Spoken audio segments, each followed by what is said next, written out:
Welcome to the Liberation is Lit podcast, where the power of storytelling leads the force of social change. I'm your host, Taylor Simon, and in this podcast, we believe in the profound impact of stories. And I am here with my good friend, the poet, Naya Lanai. Hey, Naya. Hey, hi, Taylor. It is such an honor to be on this podcast with you. We can get lit together. Did you see what I did there? Yes. And I need it this morning. I need the energy this morning. So, Naya, to kick us off, can you tell us a little bit about yourself as a poet and performer? And how did you get started with poetry? Ooh, about myself as a poet. I'm still learning, but I know I'm ferocious. I know, like, when I perform, like, I can leave a room stunned, but my work will always be evolving because I'm always evolving as a person. So, how I started with poetry is I used it as an act of resilience. That's what writing was to me because I was constantly being told growing up like that my voice didn't matter. I was too sensitive. I was always too much. And I was like, okay, that's great. But I still have feelings and I still have like these things that I'm going through, but I don't have anyone to tell it to. And I was like, when you write, you don't have to ask for permission. You just do it. And so I started writing from the age of 12 all the way up to my first performance at 21. And it was just my first performance happened at Curiosity Coffee. And it was just a quick little bucket list item. And I was just like, let me try it because I used to watch like performers like on YouTube. Like I used to love watching Bud and poetry. And I misspoke earlier. I started at 24 going on stage. But it was it was so exhilarating, even though like I was afraid. And it felt like a weight had been lifted from my chest when I spoke about like a situation that happened to me for the first time. And I was like, this is great. And I remember getting off stage and they're like, that was your first time performing. And I was like, yeah, I guess I just got the sauce. So I just kept going since then. And I've gotten more involved in like the local poet community. And like I feel so happy now that my voice is being heard. Mhm. And was the Curiosity performance the one with And I think Black it was Nerd a Black Nerd Mafia. Yes, that was the first Mafia? time I ever performed. Yeah. Okay, so yeah, I was there. I was there for the historic moment. Oh I'm so my God, yes. Yes. So I know you talked a lot about the weight being lifted just Yeah. to be able to tell your story, but what are some topics you like to express the most in your writing? Oh my Lord. I am a proud sensual writer because I know growing up there wasn't really space for a girl to really want things sexually.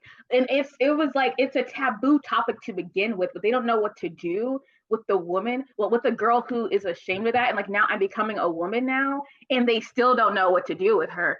And so a lot of that is me taking my agency, saying it's okay to want like this because I think that's a key to a lot of women's oppression, like in their interpersonal lives, is they lost the magic of wanting. And so like when I'm writing sensually, that is a key theme, saying like it's okay to want, it's okay to want to devour, as long as like you're being respectful, you can always set yourself free. And that's another key in my work. I know like sometimes I'll read poetry and people are like, oh my God, I feel so inspired. But I was just like, no, this was just I do a lot of rebuttal in my poetry. So like whenever I have like a poem and it seems inspirational, it's because it came from a point of like someone told me, hey, you're too friendly, Naya. You can't travel because you're going to get kidnapped. And I was like, who said that? What are you talking about? Sorry, people like me. And I took that and like that's how I made like one of my standout poems, Ghost, where I was just like, no, like there's power in connecting with people. There's power in being able to like walk into a room and being able to shift it. Like there's power in being noticed if you know what to do with it. So like those are the two themes I write about, like empowerment and like setting yourself free with desire. Hmm. Just all of that. I, I'm waiting for the I'm snap, like, Taylor. I'm waiting for I'm the over snap. here trying to figure out like when people were talking, I'm always trying to figure out what do I want to name the episode, and I've already written down like 14 different things that you said, and I'm like, oh, gotta write that down. Let's go. I'm gonna try to get you to 20 by the end of this recording. Exactly. Okay, challenge Yeah. accepted. Yeah. So I know that we have connected a couple times through Mhm. Queer Writers of Columbia, which is Yes. one of my favorite writing spaces. I'm gonna be at the next one. So how, I know you're one of the Organizers. Yeah. organizers. Yeah. So how do you bring community together around writing and performing? What's your philosophy around that?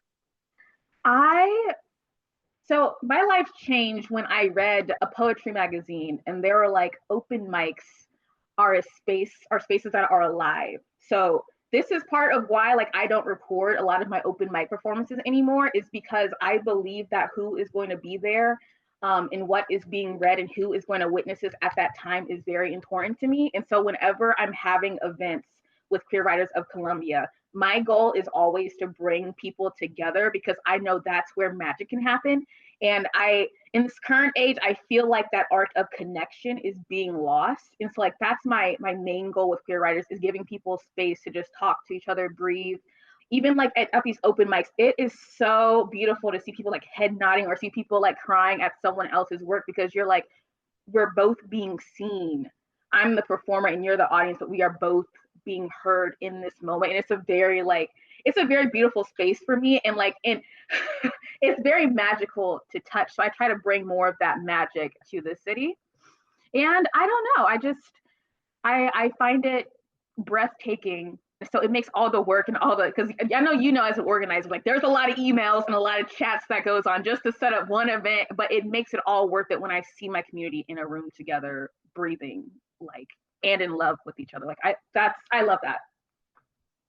And I love it too. That's why I have done a lot of work around empowering people to self-publish, because there's just so much power in having your story witnessed and Yes. held, and also just connecting with, and that's why reading is so important too, because Oh my you are God. seeing yourself in somebody else's story and connecting, and like you said, we're both being witnessed and seen in Yes. this moment. So I just Yes. love the work you are doing.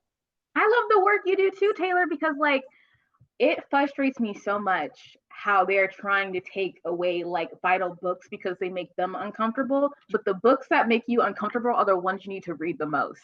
Like if I was not in tears after reading a book, or like something in me awakened, I did not learn anything from that book. Like almost all the books I have on my shelf are books that I've kept because they have impacted me in such a way. Even if they made me feel ugly things, they helped me get to the next step of evolution. And like it's just people who don't want to evolve, who are in these positions of power trying to keep us from evolving to our greater and grander selves.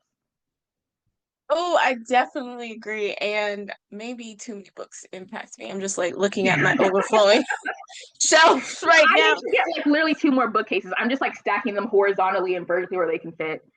Oh, same. As you can see, this is one of my personal ones, and then this one is like one of the ones for Liberation is Lit. I can barely fit any more bookshelves in my house between the two, so I just don't know. But speaking of books that really impact us, what have been some that you've been reading lately that's really left a mark on you? Ooh, lately I've read this book called Pleasure Activism. Let me see if I remember. No, I got you, Adrienne Marie Brown.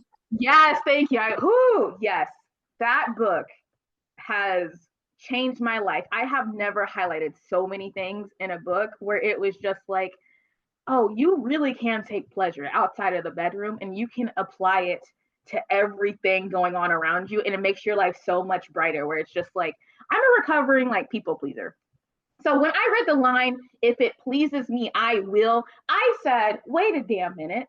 I, every single time someone asks me to do something, I can just say that in my head and I go, if it pleases me, it will. And I'm like, I don't have to do things that I don't want to just because it'll make me look good. Like it means more to do it from an authentic space and do it because my heart is leading me to it than doing it because I feel obligated. And that was like one of the most powerful things I took from that book.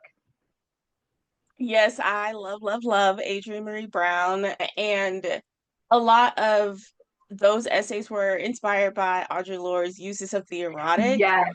And Yes. I'm currently reading the essay collection edited by Roxane Gay of Audre Lorde's essays, and between uses of the erotic and poetry is not a luxury, like, ah, like just I am so those are grateful for our ancestors, truly, because you're kind of thinking, oh, I'm in this fight alone. And then you read stuff that has been written before you were even a thought.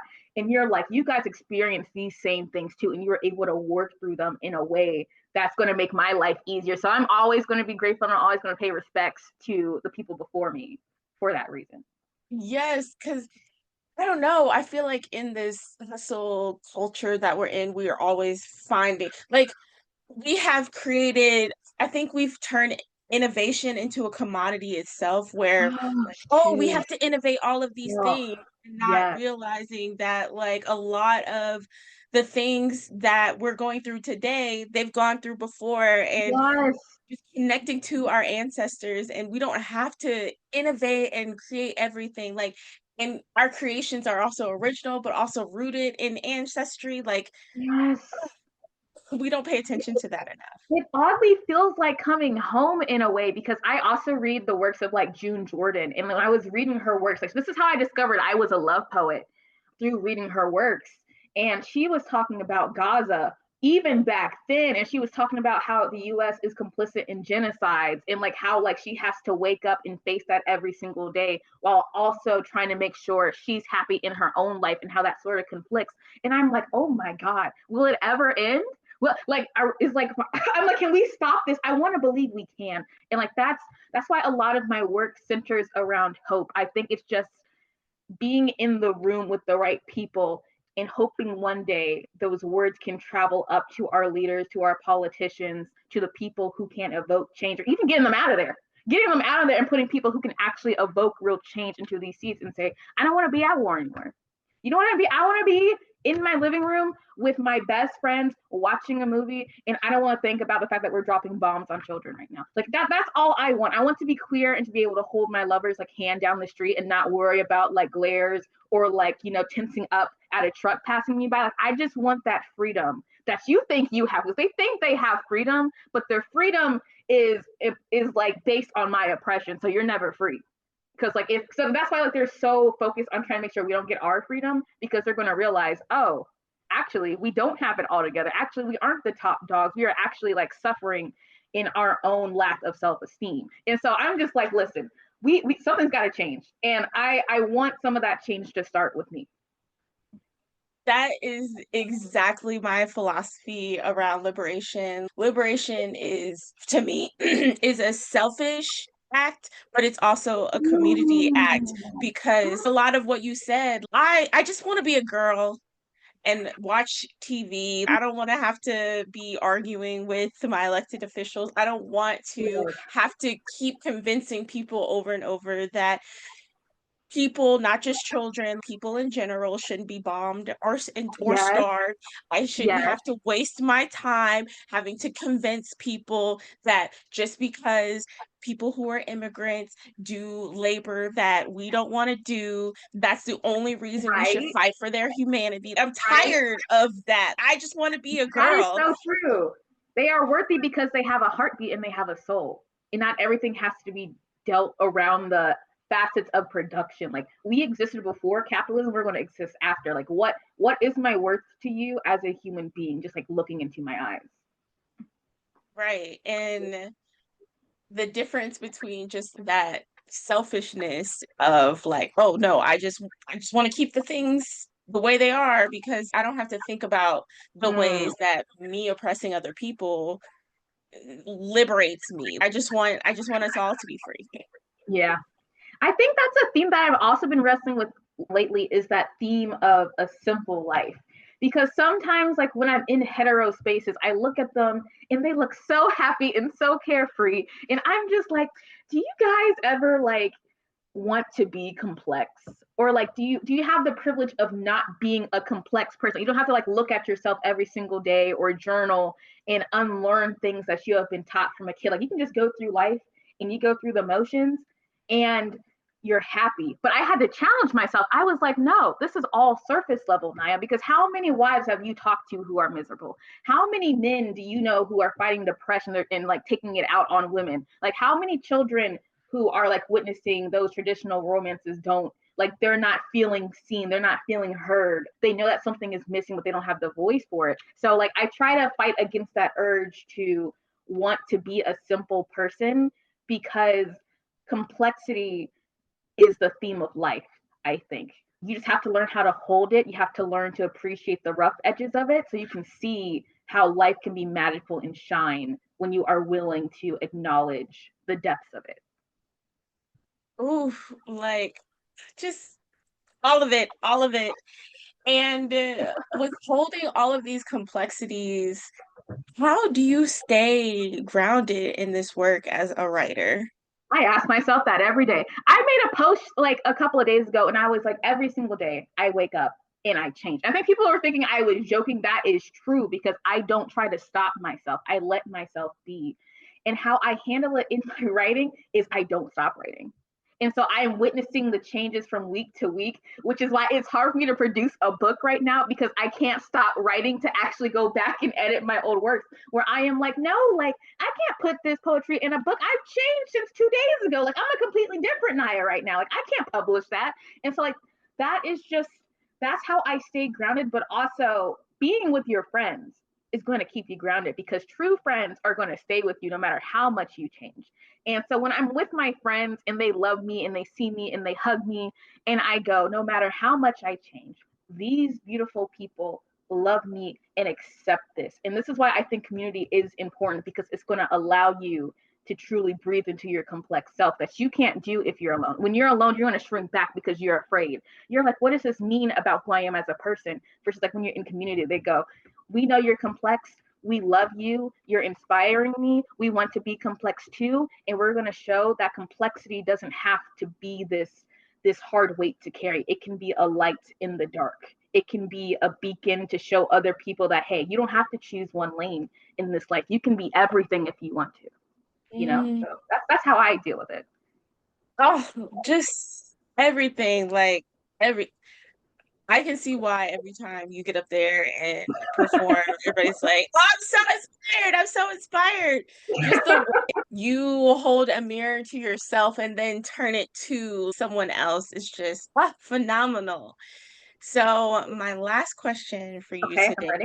I'm is ready. Mm-hmm. what advice would you offer listeners who want to make a positive impact in their community? I would say you need to fall in love with yourself first. Not to be controversial, but it is very hard for me to follow a lot of activists currently because they are so focused on the rage of it all. And so my fear is like, if I uplift you, who's to say you're not going to let that rage control you the moment you are in positions of power? Because that's what we're already experiencing now. And so for me, it's like the anger that you feel, you need to balance that out with love. And this is why, like, for me, I allow people to see me changing and evolving and learning to love pieces of myself that were silenced. So for me, when you truly love yourself, you're going to be able to see the world with such gentleness, with such precision.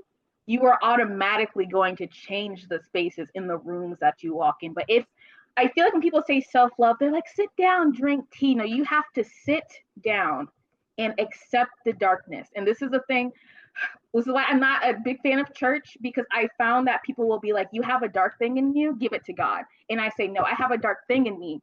It's a part of me. It's what keeps me balanced. It's what keeps me space. And it's what makes my love shine. And so you have to sit there and actually, invoke that. And so you can call that darkness to you when you need that. You can call that light to you when you need that. And all of that centers around you just sitting down in the space of love and saying, all of these parts come to me. I'm going to hold you gently, and I'm going to teach you how to be so I can teach others how to be. Oh my gosh, like all of that, all of that. Oh my gosh. Thank you so much for the work you do for yourself to let your love shine through because we are all so grateful to well, the people who know you and who will get to know Oh, you through this Taylor. podcast are so grateful to have some of that light shined on them. I know I feel that right in this Taylor, moment. oh my God. Thank you so much for all the work you do. I see you work tirelessly, and I'm always like, this girl needs a vacation. We got a community. We got to do a GoFundMe to send you to the Bahamas or something because I'm like, she is always on the go. Oh, one thing about me, I'm always find ways to travel for free. So you don't have to worry about that. That's what I'm talking about, Taylor. All right now. But yes, Yeah, thank you like for I'm everything that you do. You inspire like so many people. I love seeing your stand-up event. It's not an event if Taylor isn't there. I'm like, where is Liberation is Lit? Why wasn't she invited? Was she booked already? Okay, that makes sense. I was like, all right, never mind. We're fine. yeah, I'm working on like there was three events I was invited to this past weekend, but Woo! I had already paid a lot of money to go to Raleigh, mostly to see Michael Threets again. Me and my friend Marla, we joked with him. We were like, we're kind of like those like fangirls who follow the band around to their different tour stops. That was Oh the my second God. time we saw him, and like we saw he was gonna be Rowley close by. We're like, let's go. I do it too. I'd take any opportunity. That's what life's about. Right. Well, thank you again, Naya. And again, where can people keep up with you and your work and your performances and get some of that light for themselves? Oh, you can always find me by my name, Naya Lanai. No spaces. That is just who I am, Naya Lanai. Find me on Instagram. I might have a website soon. Who knows? But like I post there the most. So come follow me. Come learn about my chaotic like life of loving and living, and hopefully you'll fall in love with yourself too by watching me. Oh, I love that. And I will definitely link that below so people can easily come follow you. And I know I just loved even your little, like, I don't even use them, the little post things when you go under Stickers? your DMs. Yes, yes. Yeah, yeah. I love stickers. Well, thank you again. And thank you, listeners, for being a part of the Liberation is Lit podcast.